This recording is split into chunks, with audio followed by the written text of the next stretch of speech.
जी दोस्तों, आज की इस वीडियो में हम बात करेंगे मैनेजमेंट के बारे में। मैनेजमेंट है क्या? What is management? मैनेजमेंट क्या है? इसकी क्या ज़रूरत है? हम इसको कहाँ इस्तेमाल कर सकते हैं? फर्स्ट ऑफ ऑल हम इसको डिफ़ाइन करते हैं। Management is a process of dealing things और people. In other words we can say that management is a art of getting things done through other people. Management एक ऐसा process है कि जिसके ज़रिए हम दूसरे लोगों से काम लेते हैं, दूसरे लोगों से काम करवाते हैं। सपोज़ कि एक कंपनी का मैनेजर है, वो अपने एम्प्लॉयज़ से, अपने वर्कर्स से काम लेता है, उनसे काम करवाता है और वो पूरी कंपनी को रिप्रेजेंट कर रहा होता है, पूरी कंपनी को कंडक्ट कर रहा होता है कि किस तरह कंपनी को एक अच्छे प्लेटफॉर्म पे लेके चलना है। तो ये सारी रिस्पॉन्सिबिलिटी कंपनी के एक मैनेजर पर होती है। दोस्तों, आज के इस दौर में कोई भी ऐसा बंदा नहीं है जो कंपनी के सारे काम खुद कर सके, बल्कि उसको टीम की ज़रूरत पड़ती है। वो एक टीम वर्क करता है, वो पूरी मैनेजमेंट के साथ होता है। अगर किसी इदारे से, किसी डिपार्टमेंट से, सपोज़ कि अगर कोई गवर्नमेंट का भी है या चाहे प्राइवेट का है, तो उसमें अगर कोई मैनेजमेंट को हम निकाल लेते हैं तो कुछ भी नहीं बचेगा, क्योंकि मैनेजमेंट के बगैर कोई भी इदारा हो, कोई भी डिपार्टमेंट हो, काम कर ही नहीं सकता, वो रन कर ही नहीं सकता, वो आगे चल नहीं सकता, वो तरक्की नहीं कर सकता। तो दोस्तों, मैनेजमेंट की बहुत ज़रूरत होती है। दोस्तों, मैनेजमेंट के बारे में मुख्तलिफ स्कॉलर्स ने अपने आइडियाज़ दिए हैं, अपने व्यूज़ दिए हैं कि मैनेजमेंट है क्या। अब कुछ लोगों ने कहा है कि मैनेजमेंट एक आर्ट का नाम है, एक फ़न का नाम है।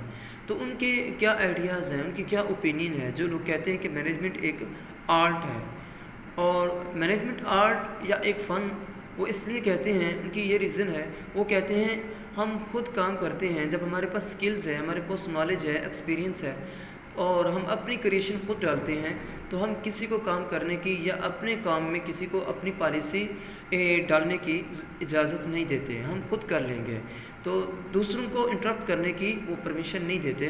वो इसलिए कहते हैं कि मैनेजमेंट एक आर्ट है, हम खुद काम कर सकते हैं, दूसरों को काम करने की कोई परमिशन नहीं है। अब कुछ लोग कहते हैं कि मैनेजमेंट एक फ़न है और दूसरे लफ्ज़ में एक शख्स कहता है कि नहीं, मैनेजमेंट एक साइंस का नाम है। अब जो लोग साइंस का नाम देते हैं कि मैनेजमेंट एक साइंस है, उनके क्या व्यूज़ हैं, उनके क्या आइडियाज़ हैं, वो क्या ओपिनियन देते हैं? वो कहते हैं कि मैनेजमेंट एक साइंस का नाम इसलिए है कि इसमें set principles, rules and regulation, कि हम रूल्स एंड रेगुलेशन के अकॉर्डिंग हम काम करते हैं, हम किसी और की पॉलिसी को फॉलो नहीं करते हैं। जो एक रूल्स रेगुलेशन है, एक डिसिप्लिन है, एक हमें प्रिंसिपल दिए जाते हैं, उसूल दिए जाते हैं, उनके अकॉर्डिंग हम काम करते हैं। ये उन लोगों के व्यूज़ हैं। तो दोस्तों, कुछ लोगों ने फिर ये कहा है कि नेचर ऑफ मैनेजमेंट, या in other words we can say that characteristics of management, कि मैनेजमेंट की नेचर क्या है, इनके कैरेक्टरिस्टिक्स क्या हैं। तो हम इसको थोड़ा एक्सप्लेन कर लेते हैं कि फ़र्स्ट ऑफ ऑल वो कहता है कि ये एक ग्रुप एफर्ट है, कि कंपनी में कोई भी शख्स हो, कोई मैनेजर हो, तो वो अकेले काम नहीं कर पाता, उसको ग्रुप एफर्ट की ज़रूरत होती है, वो टीम वर्क करता है। अगर एक शख्स पूरी कंपनी को चलाता है, रन करता है या काम करता है, तो कंपनी जो है डूब जाएगी, वो आगे नहीं चल सकेगी और वो एक प्लेटफॉर्म पे नहीं आ सकेगी। तो इसलिए वो कहता है कि ये एक ग्रुप एफर्ट है कि लोगों के साथ मिलकर काम करना होता है। नेक्स्ट हमारे पास है यूनिवर्सल एक्टिविटीज़। ये क्या चीज़ होती है, मैनेजमेंट में इसका क्या रोल है, ये क्यों इसको इस्तेमाल किया जाता है? तो दोस्तों, यूनिवर्सल एक्टिविटीज़ में ये होता है कि सपोज़ कि अगर पाकिस्तान में मैनेजमेंट में कुछ लोग हैं जो काम करते हैं और वो अपने व्यूज़ देते हैं, वो अपने रूल्स एंड रेगुलेशन को फॉलो करते हैं, उनके अकॉर्डिंग अपने काम करते हैं, तो इसका क्या मतलब हो सकता है? वो कहता है कि काम करने का जो मेथड होता है वो एक डिफरेंट होता है, काम एक होता है और लेकिन उनके सॉल्व करने का या उस काम को आगे लेके चलने का एक जो मेथड होता है वो अलग होता है। सपोज़ कि हिंदुस्तान की अगर हम बात करते हैं तो हिंदुस्तान में जो काम किया जा रहा होता है, सपोज़ कि वो प्रोडक्ट लॉन्च करने जा रहे हैं, उनका जो मेथड है, जो उनको मार्केट में जो है ना लॉन्च करना है, तो उनका क्या मेथड है? तो वो कहते हैं नहीं, मेथड डिफरेंट होता है, लेकिन वो जो चीज़ होती है, जो जिस चीज़ को वो उन्होंने आगे फॉलो करना होता है या मार्केट में उनको लेकर आना होता है, वो सेम होता है, लेकिन जस्ट इनका मेथड डिफरेंट होता है।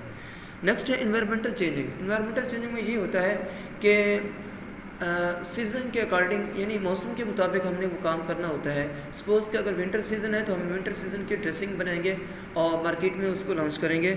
अगर गर्मी का मौसम है तो हम गर्मी के मुताबिक जो उनके अकॉर्डिंग जो जिस चीज़ की ज़रूरत होती है तो हम उनके मुताबिक वो काम करेंगे, वो प्रोडक्ट मार्केट में लेकर आएंगे।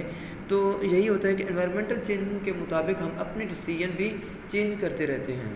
तो दोस्तों इसमें एक और चीज़ भी देखिए जो एक कंपनी का मैनेजर होता है कि जो वो डिसीजन ले रहा होता है, जो एक प्लानिंग कर रहा होता है, तो इसका मतलब ये नहीं है कि अगर वो प्लानिंग जो ले रहा है या जो डिसीजन दे रहा है कि इन फ्यूचर के वो उनका रिस्पांस अच्छा हो और कंपनी को बेनिफिट दे सके।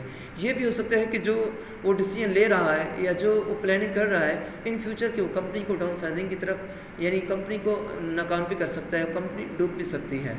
तो मैनेजर जो डिसीजन लेता है उनमें दो सिचुएशंस होती हैं कि एक गुड डिसीजन भी ले सकता है, रॉन्ग डिसीजन भी ले सकता है, क्योंकि उसमें मिस्टेक हो सकती है। उसमें जो रूल्स एंड रेगुलेशन होते हैं कि अगर वो उनके अकॉर्डिंग वो काम नहीं करता तो वो इन फ्यूचर के वो कंपनी जो है नुकसान में जा सकती है, कंपनी डूब सकती है। तो आज की इस वीडियो में अगर आपको कोई पॉइंट्स अच्छा लगा है तो कमेंट सेक्शन में आपने इसका ज़रूर फीडबैक देना है। Thank you.